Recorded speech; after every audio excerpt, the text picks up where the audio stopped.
वो दुनिया से मन को हटा करके देखो, गुलबार के बिहार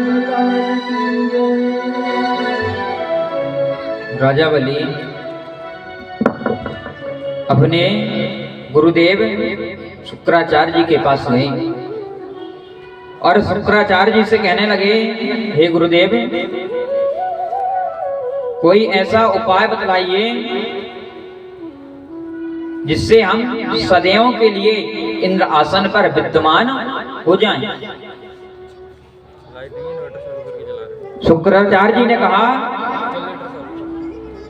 अरे राजा बलि, ये कोई 100 अश्वमेध यज्ञ कर लेता है, वह इंद्रासन पर बैठ जाता है और 100 अश्वमेध यज्ञ करके इंद्र कभी भी उसे इंद्रासन से उठा नहीं सकता। आज राजा बलि ने यज्ञ करना प्रारंभ कर दिया, यानी इंद्र का आसन लेने के लिए यज्ञ प्रारंभ। और इंद्र इधर घबरा गया। जैसे ही इंद्र घबरा गया, तुरंत दौड़ा दौड़ा ब्रह्मा जी के पास पुनः गया। बंदों, पहले बताया था ना, इंद्र यानी ऊंच निवास नीच करतूती, इंद्र यानी बड़े आदमी। इंद्र ब्रह्मा जी से कहने लगा, ब्रह्मदेव, आजकल तो दैत्य भी यज्ञ करने लगे।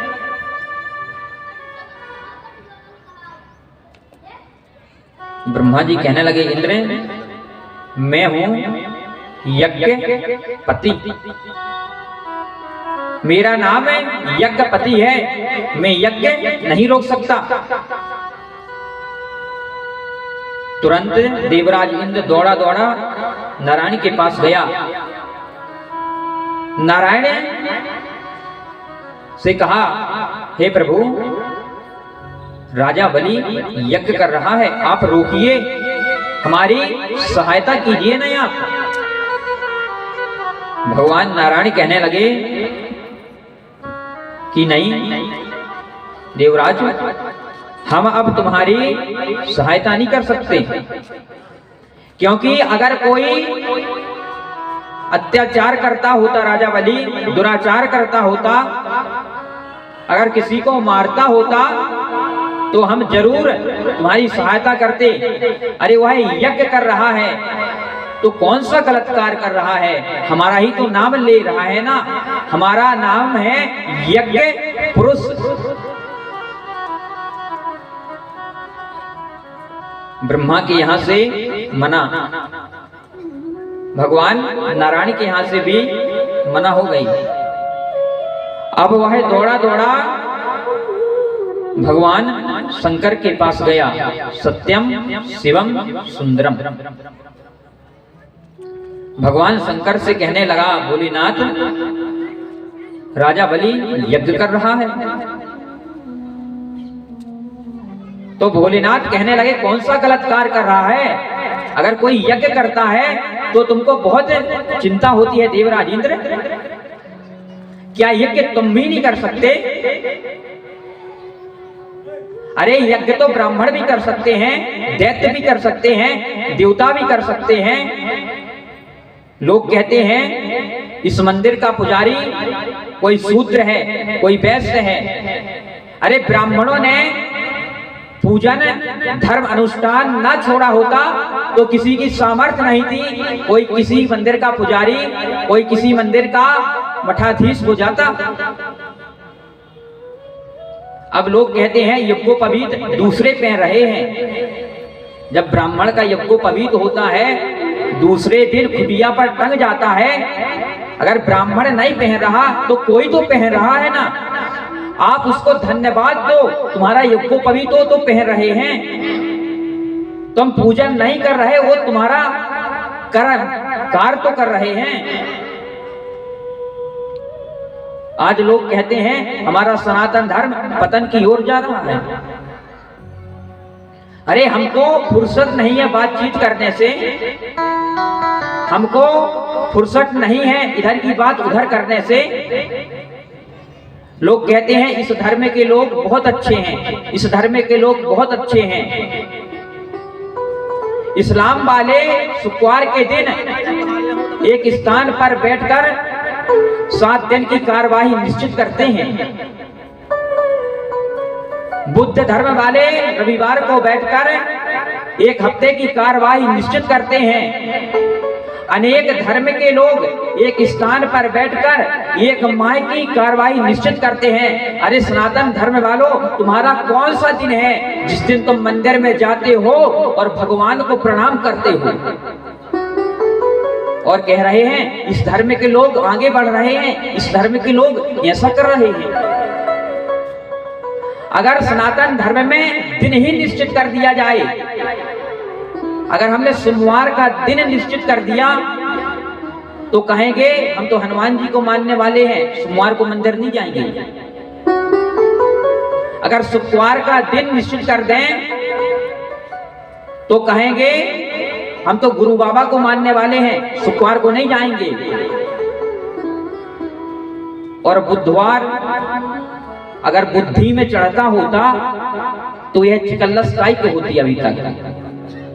जब बुद्धि में नहीं चढ़ रहा है तो बुधवार को कहां जाओगे? और हम पताका लेकर फिरते हैं, सनातन धर्म की जय हो, धर्म की जय हो, अधर्म का नाश हो। अरे अधर्म का तुम खुद पहले नाश करने में लगे हो, क्या तुम्हारे चिल्लाने से धर्म की जय होगी? तुम किसी की सहायता नहीं कर सकते और धर्म की जय बोलने में लगे हो।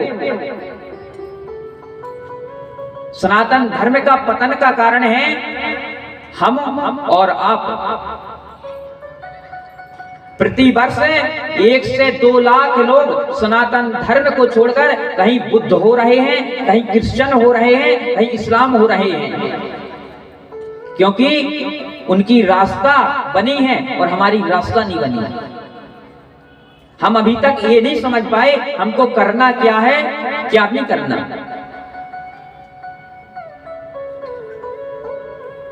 आज देवराज इंद्र भगवान भोलेनाथ से कहने लगा आप राजा बलि का यज्ञ रोकिए।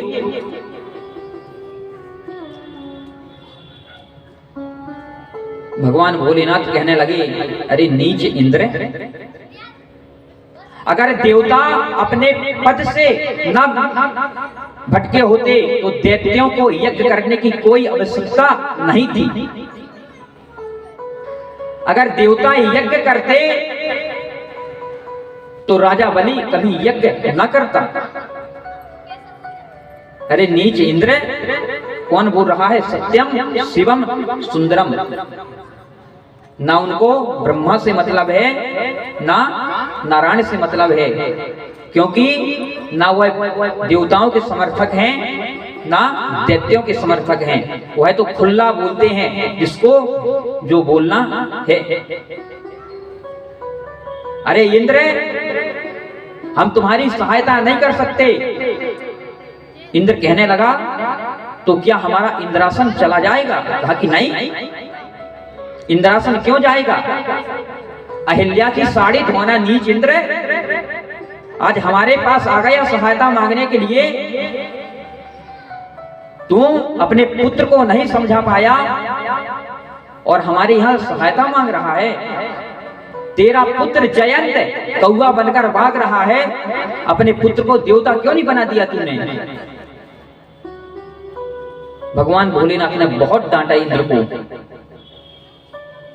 इंद्र रोने लगा, भगवान भोलेनाथ के चरण पकड़ लिए और भगवान भोलेनाथ से कहने लगा स्वामी क्षमा करना, आज बहुत बड़ी गलती हो गई। क्या हमारा इंद्रासन अब हमारे पास कभी नहीं रहेगा? कहा कि रहेगा। अगर तुम्हारे माता पिता और गुरु चाह लें, हे इंद्र तुम्हारा इंद्रासन बच सकता है, और तुरंत देवराज इंद्र अपनी माता अदिति और पिता कश्यप जी के पास आ गए।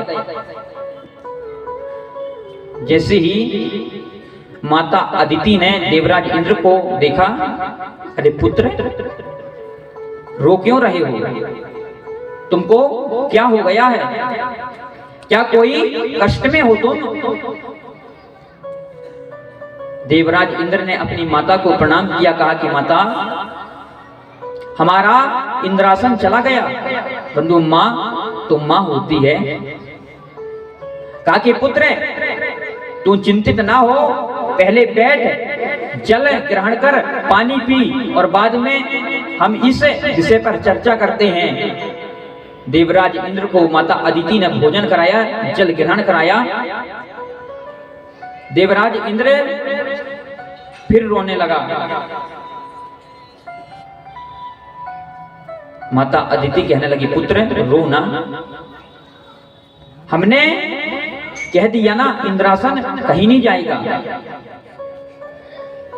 कश्यप जी के पास गए और कश्यप जी से कहने लगे, हे स्वामी ये हमारा पुत्र है, इंद्रासन के लिए रो रहा है।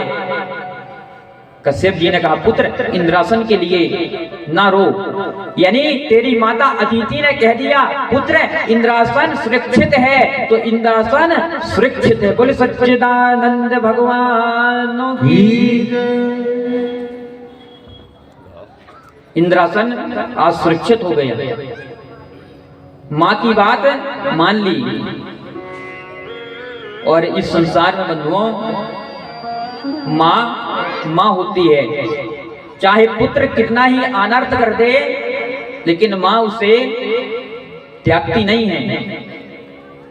और आज देवराज इंद्र को हृदय में संतुष्टि हुई और अदिति ने कहा कि पुत्र आज तू इंद्रासन पर बैठेगा, क्योंकि तेरी माता अदिति का वचन है, वचन है, वचन है। जय हो।